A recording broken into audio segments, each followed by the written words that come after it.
காத்தான்குடி அபிவிருத்தியின் மறுபக்கம் நீண்ட காலமாக மக்கள் பயணத்திற்கு சவாலாக காணப்படும் கடற்கரை வீதி. பாராளுமன்ற உறுப்பினர்கள் இனிமேலாவது கவனம் எடுப்பார்களா?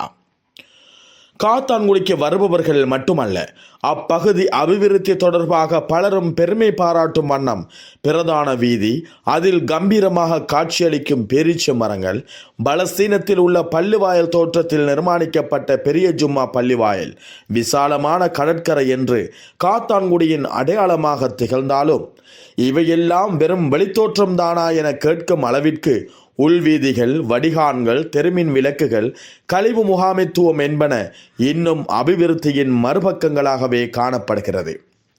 இக்காணொளியில் நீங்கள் பார்த்து கொண்டிருப்பதும் காத்தான்குடி கடற்கரை பகுதியில், அதாவது நதியா கடற்கரை பகுதி என்று அழைக்கப்படும் முக்கியமான வீதி. இவ்வீதி பல வருடங்களாக எவ்வித அபிவிருத்தியும் இல்லாமல், யாருடைய கவனிப்பும் இல்லாமல் உடைந்து சிதைந்து குன்றும் குழியுமாக மக்கள் போக்குவரத்துக்கு சவால் மிக்கதாக ஆபத்தான வீதியாக காணப்படுகிறது.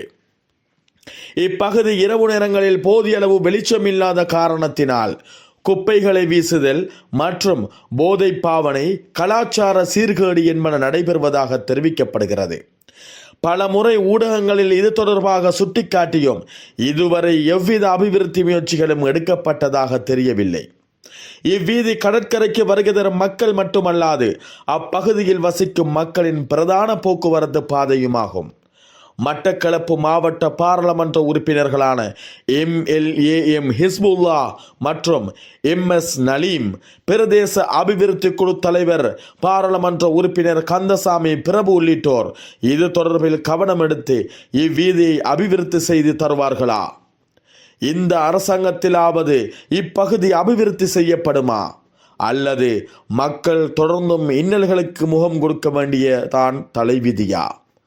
தொடர்ந்தும் அவதானத்துடன் மக்களோடு நாம் நமது பொறுப்புடன் தொடர்வோம்.